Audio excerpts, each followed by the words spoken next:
Nas minhas dificuldades, aqui eu recorro sempre à Madre Joana Angélica. Para o povo ela já é tanta. É impossível a gente separar o cristão do cidadão. O bom cristão é sempre um bom cidadão. A Madre Joana Angélica mostra uma outra face, a face da mulher que decide, a face da mulher que protege, a face da mulher que tem a coragem de enfrentar o masculino, a mulher que enfrenta o opressor.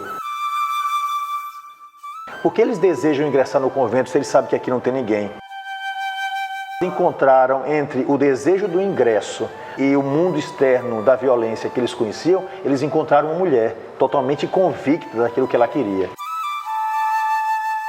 Essa memória e esse amor foi construído pelo coração do povo que não esquece ao longo dos anos aqueles que fizeram o bem. A Madre Joana Angélica tinha um coração universal. Existe muito mais heroísmo naquele que prega a paz do que naquele que faz a guerra. Neste documentário, vocês irão conhecer um pouco sobre a vida da Madre Joana Angélica de Jesus, que é considerada a mártir da independência do Brasil. E muito mais do que isso, ela é respeitada como a mártir da fé pelos religiosos. No estado da Bahia, ela é respeitada e cultuada também como mártir da independência daquele estado. Joana nasceu em Salvador em 11 de dezembro de 1761. Filha de rica família, ingressou no convento da Lapa no mês de maio de 1782, aos 20 anos de idade, entrando na ordem das religiosas reformadas de Nossa Senhora da Conceição. Foi irmã, escrivã e vigária. Em 1815 tornou-se abadesa. Meses antes de D. Pedro I declarar a independência do Brasil, em 7 de setembro de 1822, às margens do Ipiranga, o povo baiano já lutava contra o domínio português. A luta se prolongou por quase um ano após a proclamação da independência, onde em 2 de julho de 1823, a Bahia finalmente consegue libertar-se definitivamente. Em uma dessas lutas, no dia 19 de fevereiro de 1822, os soldados portugueses, comandados por Madeira de Melo, na sua fúria revoltosa, começaram a invadir casas, saqueando e barbarizando por toda Salvador. Dentro da característica de violência que envolve uma guerra, esses soldados investiram contra o convento da Lapa, mas encontraram uma mulher corajosa capaz de enfrentar essa violência em proteção às religiosas que viviam sob sua guarda. Joana colocou-se à porta de entrada da clausura, dizendo: "Para trás, bandidos, respeitem a casa de Deus. Antes de conseguirdes os vossos infames desígnios, tereis de passar por cima do meu cadáver." Joana, assim, tombou varada por uma baioneta, vindo a morrer no dia seguinte, dia 20 de fevereiro de 1822, aos 60 anos de idade, entre 11 horas e meio-dia. Nessa ocasião, tentando protegê-la, foi espancado a golpe de coronhadas o velho capelão, o padre Daniel da Silva Lisboa, ficando desfalecido à porta do convento. Joana, como pessoa, deu exemplos morais durante toda a sua vida, de caridade e de amor. Desfrutava ela do mais alto conceito e ocupou desde cedo postos de grande responsabilidade. Joana vivenciou os ensinamentos de Jesus durante toda a sua vida, como conta a história, testemunhando o amor e a fé até as últimas consequências. E é exatamente isso o que se espera de um verdadeiro cristão. Ao longo dos anos, muitas homenagens têm sido prestadas a essa nobre mulher. Nomes de ruas, nomes de escolas, confecção, inclusive, de um selo postal em sua homenagem, que circulou a partir do dia 3 de maio de 1967. As comemorações de 2 de julho, na Bahia, só perdem em grandiosidade para o Carnaval. E os baianos têm motivos de sobra para comemorarem, pois foram eles os que mais lutaram e sofreram pela independência do Brasil. Na atualidade, no nosso país, 42 ruas e avenidas levam o seu nome. 22 só no estado da Bahia. 4 no estado do Rio de Janeiro e mais 4 no estado de São Paulo. Dos 26 estados brasileiros, 12 homenageiam-na com o seu nome. E é essa vida que nós pretendemos mostrar e honrar nesse documentário. Nas minhas dificuldades, aqui eu recorro sempre à Madre Joana Angélica. Para o povo ela já é santa. É impossível a gente separar o cristão do cidadão. O bom cristão é sempre um bom cidadão.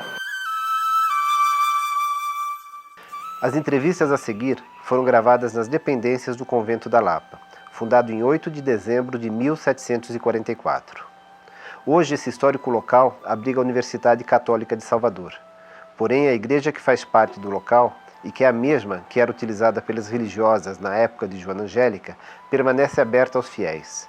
E no ano de 2011 passou a abrigar também o mausoléu de Joana Angélica. Vocês verão que a entrevista com o Padre Aderbal foi gravada no coro de baixo da Igreja Nossa Senhora da Conceição da Lapa, ao lado do mausoléu onde hoje estão os restos mortais de Joana Angélica de Jesus e de algumas outras religiosas do convento. Logo após a sua morte, Joana foi enterrada na sepultura número 9, que fica no coro de baixo da igreja, poucos metros à frente de onde foi gravada essa entrevista.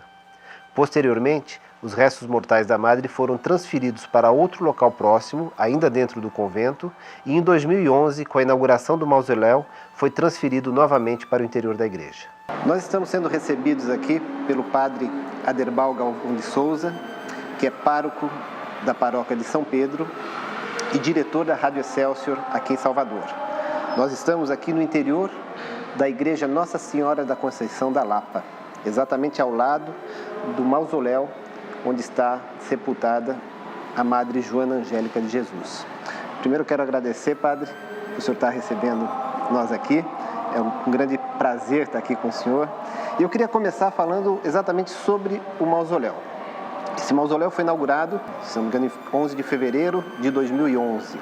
E eu queria saber o que motivou o senhor a fazer esse mausoléu e todo o trabalho que nós vemos que está sendo feito de preservação da memória da Madre Joana Angélica de Jesus. Eu quero agradecer a vocês que vieram aqui para nos ajudar nesse trabalho tão importante de divulgação do martírio de Madre Joana Angélica, porque para nós, Madre Joana Angélica não é simplesmente uma heroína da independência, é também uma mártir da nossa fé.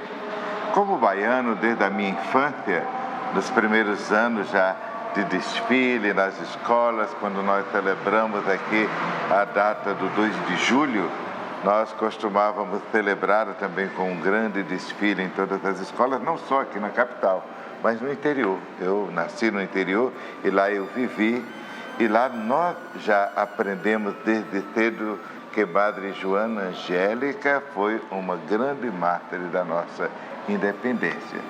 Vindo para Salvador, a grande curiosidade que todo jovem, adolescente tinha era de conhecer justamente o local, esse local histórico. E eu passava aqui nesta avenida que tem o nome de Joana Angélica, onde está situado este grande convento, e tinha um desejo muito grande de entrar no convento para conhecer e visitar os lugares onde Madre Joana Angélica viveu. Mas era praticamente impossível, já que aqui era uma comunidade de clausura que não abria espaço para a visita interna. Então o tempo foi passando, um dia Deus me chamou para o ministério da igreja e eu deixei as minhas atividades, os meus trabalhos e atendi o chamado, me tornei padre.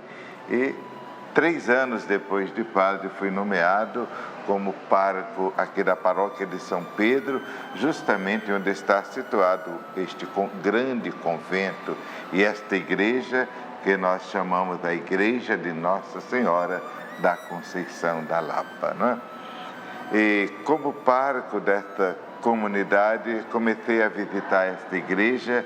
As irmãs já não habitavam mais aqui, porque foi desapropriado uma parte do terreno, se tornou aqui próximo uma grande estação de transbordo da nossa cidade, e o barulho foi prejudicando a vida contemplativa das irmãs. foi construído um novo mosteiro e elas já estavam morando nesse mosteiro. A igreja praticamente estava fechada, né? Ela estava com alguns problemas de infiltração. Aqui mesmo, neste espaço onde nós estamos agora, é um espaço que estava interditado. O restante do convento já estava ocupado pela Universidade Católica, como até hoje continua, e um outro espaço também estava alugado para um órgão da prefeitura.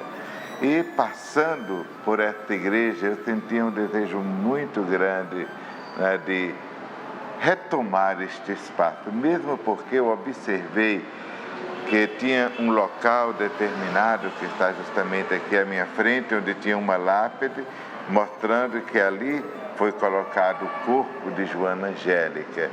E o nosso povo sempre teve uma devoção muito grande. Mesmo lá na paróquia de São Pedro, as pessoas chegavam, procuravam o padre, o senhor precisa resgatar aquele espaço sagrado, afinal, Madre Joana Angélica para nós é uma santa. E muita gente chegava para contar as graças recebidas e para celebrar missas em ação de graça a Joana Angélica por ter alcançado uma graça. Então, nós procuramos ver como poderíamos reconstituir todo este espaço. Aí que fizemos já um pouco de restauração aqui neste espaço onde era chamado a sala, embaixo do coro, né? Porque em cima nós temos o coro. Restauramos um pouco e tivemos que colocar um novo piso. E aí tínhamos que retirar essa pedra que ali estava. Não era uma pedra original, foi uma pedra que foi colocada pelas irmãs que estavam morando aqui, e a procura era tão grande, a curiosidade das pessoas, qual foi o lugar que foi sepultado Joana Angélica, que ela botou essa pedra apenas como marca. Mas eu conversando com a irmã, exatamente a irmã Terezinha, ela claramente me disse, olha, os ossos da Madre Joana Angélica já não estão mais aí, as outras irmãs também, quando teve uma outra restauração, foi retirado todos os ossos e foi colocado numa câmara aqui ao lado, né? E então ela teve o cuidado de me dizer até qual era o número, né, da caixa que estavam os ossos de Madre Joana Angélica, e me deu a relação de todas as outras irmãs que tinham sido sepultadas aqui, que cuidadosamente estavam guardadas nessa câmara. Diante disso me veio um desejo muito grande de resgatar, não deixar simplesmente numa câmara escondida embaixo do piso, mas de resgatar justamente, né, esses restos mortais da Madre Joana Angélica, das suas companheiras, né, aqui do mosteiro. Digo companheiras não porque morreram no mesmo dia nem na mesma época, mas porque o costume era sepultar as monjas no próprio mosteiro onde morava. E foi assim que veio a ideia e construímos, resgatamos todos com toda dignidade, com todo cuidado, registramos todos os momentos de resgate dos restos mortais, temos profissionais habilitados para isso e construímos aqui o mausoléu de Madre Joana Angélica, que hoje é realmente um espaço em que o povo baiano tem muito carinho, é um espaço de devoção também daqueles que amam e já tem no coração Madre Joana Angélica como santa. É uma maneira de preservar a memória, né? Então a Madre Joana Angélica está sepultada aqui junto com as outras irmãs, né? E tudo iniciou então com nessa conversa com a irmã Terezinha do Menino Jesus, que era a antiga abadesa, né? Nessa época que o senhor está... Eu não diria que tudo começou com a Madre Terezinha. Eu diria que tudo começou com a devoção do povo baiano, porque foi o povo que começou a me questionar e pedir. Diante do pedido do povo, aí veio para mim esse desejo de resgatar, então, a memória e procurar irmã Terezinha, que também tinha um sonho muito grande, né?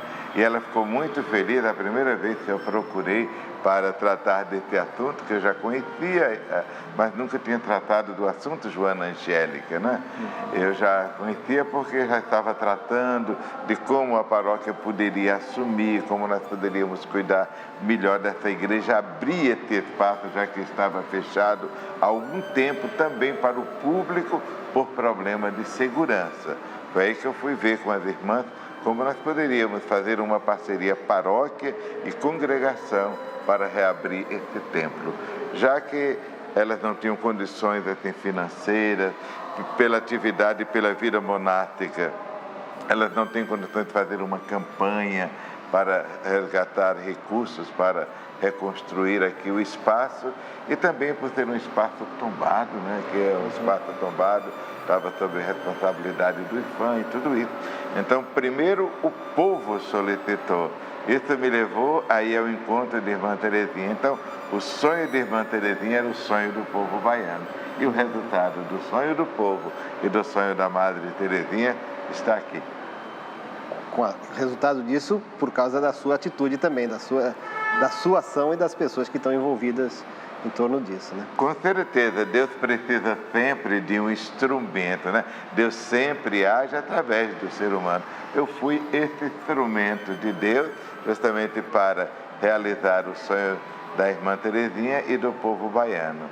E estou aqui com muita alegria porque eu também sou um grande devoto de Madre Joana Angélica, né? Nas minhas dificuldades, aqui eu recorro sempre à Madre Joana Angélica, mesmo porque cada pessoa que entra nesse templo, eu tenho dito isso várias vezes, aqui nas homilias, na minha catequese, no meu trabalho pastoral, que nós aqui, quando entramos nesse espaço, nós já sentimos que aqui temos o sangue derramado do martírio.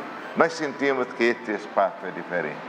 O que nós experimentamos na nossa espiritualidade, no crescimento espiritual e até no bem-estar, quando sentamos aqui diante de Jesus sacramentado para a oração, algo diferente acontece. Pela presença de Jesus e pela sacralidade que se tornou este lugar pelo martírio da Madre Joana Angélica.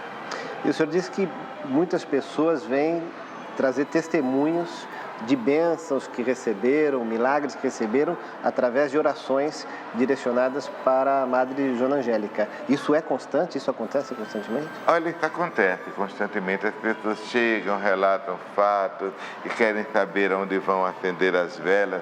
Eu tenho até uma dificuldade aqui, porque eu não posso permitir acender velas, não temos um espaço. Mas eu tenho sempre fazendo uma catequese, as velas nós usamos na hora das celebrações eucarísticas, mas muita gente chega aqui quer acender uma vela e contam a graça recebida e querem mandar celebrar uma missa. Várias missas são celebradas, né, em ação de graças, como nós na igreja não podemos votar em ação de graças, porque a igreja ainda não a reconheceu nesse processo normal de beatificação, mas para o povo ela já é santa, nós votamos agradecendo a Joana Angélica, em memória de Joana Angélica, né? Mas celebramos e assim nós estamos acolhendo e divulgando e quem sabe esperando que o próprio Jesus, através do seu Espírito, vá nos conduzindo no caminho que Ele quer levar, né, a história de Madre Joana Angélica. O senhor tocou num ponto importante que eu queria perguntar. O senhor falou que para o povo, Madre Joana Angélica já é santa. Nós sabemos que houve uma tentativa, um início de tentativa de canonização da Madre Joana Angélica, que por problemas burocráticos acabou não acontecendo. O senhor acha que para o povo e para a igreja, isso muda o fato dela não ter sido canonizada? O povo a enxerga da mesma maneira, a mesma devoção de que se ela fosse?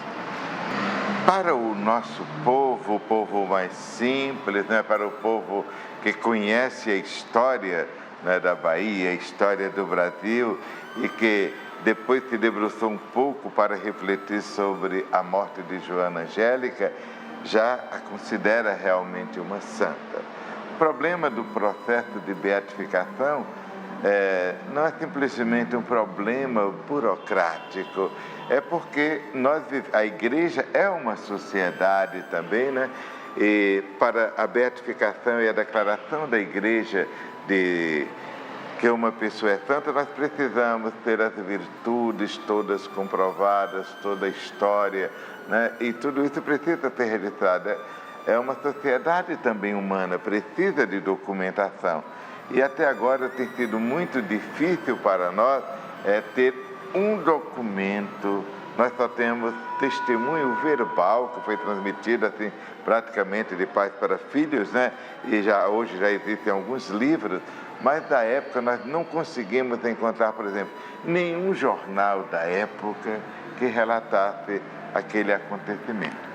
Mesmo porque a Bahia estava sob o domínio de Portugal. Era um momento muito forte de luta, né, entre os portugueses e o povo brasileiro. E é claro que eles que estavam no poder não deixaram nada de registro, principalmente deste fato que nós sabemos que foi um dos fatos que abalou não só a Bahia, mas todo o Brasil. O assassinato de uma freira na sua casa, no seu convento, onde ela estava ali em defesa das suas irmãs, porque ela tinha a missão de guardar o convento, ela era a madre, em defesa da sacralidade desta igreja, porque este corredor aqui em frente leva à igreja, e foi em frente praticamente ao altar que ela foi assassinada, embora tenhamos aqui uma distância de muitos metros, mas você, olhando da frente, se nós não tivéssemos hoje uma divisória, que na época não existia, da porta principal, com essa porta aberta, daria para visualizar o altar. E com certeza era final de tarde, era um momento próprio de oração das irmãs, com certeza todas as monjas estavam aqui na oração. Ela defendeu não só as suas irmãs, mas a presença do próprio Cristo sacramentado e a sacralidade deste lugar.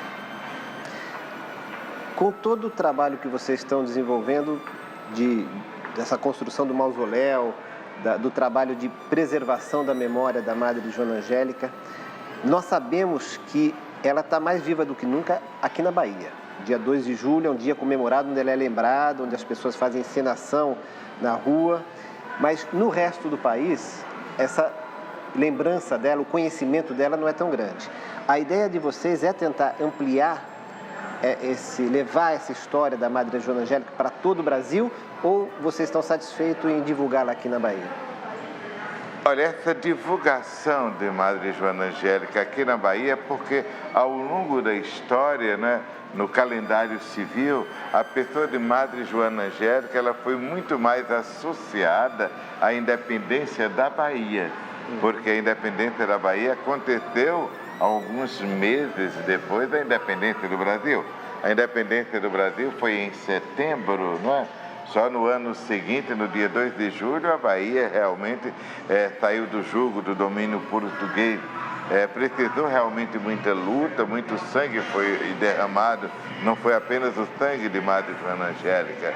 Na luta da independência, muitos baianos, muitos brasileiros também morreram. E a história nos mostra isso. Nós temos aqui, né, alguns relatos que já provam essa realidade. Então, ela ficou a imagem mais viva na Bahia porque se associou justamente à independência da Bahia. No desfile de 2 de julho, que aparece a Madre Joana Angélica, ela não foi associada da mesma forma à independência do Brasil como um todo, no dia 7 de setembro. Por isso ela ficou muito mais assim no coração baiano. Mas não nos esqueçamos que naquela época a Bahia era realmente o coração do Brasil. Aqui foi a primeira capital, né? É claro que hoje o nosso desejo é de divulgar, mas nós queremos divulgar não a heroína da independência. Isso já está registrado em muitos livros e a história jamais vai esquecer. Nós agora estamos aqui divulgando a heroína da fé. Que é a maior importância para a igreja, é a demonstração de fé que ela fez defendendo o convento e as irmãs. Né? O convento, né? mesmo porque para nós também, como cristãos, é impossível a gente separar o cristão do cidadão. São duas realidades que caminham juntas. O bom cristão é sempre um bom cidadão. O espaço dele revelar e testemunhar a sua fé é no mundo, é no ambiente onde ele vive. Essa igreja, ela é da época de Joana Angélica, é aqui que elas oravam, né? Que é uma igreja anexa ao convento da Lapa. Era exatamente aqui que elas oravam. Com certeza, aqui era o espaço de oração das irmãs. Nós temos na integridade, da mesma forma, nós poderíamos dizer que o altar central, que está aqui à nossa frente, onde nós temos a imagem de Nossa Senhora da Conceição da Lapa, é o altar original. Tenho certeza que Madre Joana Angélica rezou contemplando. Se você olha em cima, na parte superior do altar, lá tem um crucifixo. Aquele crucifixo, ele não existia. Eu coloquei aquele crucifixo, não é? Posterior, depois que cheguei aqui, porque ali estava um vazio. Naquele vazio era o espaço também onde as irmãs colocavam o ostensório do Santíssimo Sacramento em oportunidades solenes de adoração, porque aqui era também o espaço de adoração. Nós temos essa mesma grade que é original, essa grade que separa o átrio da igreja dessa sala embaixo do coro. Era neste espaço, exatamente onde eu estou aqui, que as irmãs ficavam para as celebrações, porque elas eram irmãs de clausura, elas não ficavam junto com o povo na nave da igreja. A nave da igreja ali era para o povo, as irmãs ficavam neste espaço, na sala embaixo do coro. Ao lado também nós temos um espaço onde elas se dirigiam para receber a comunhão.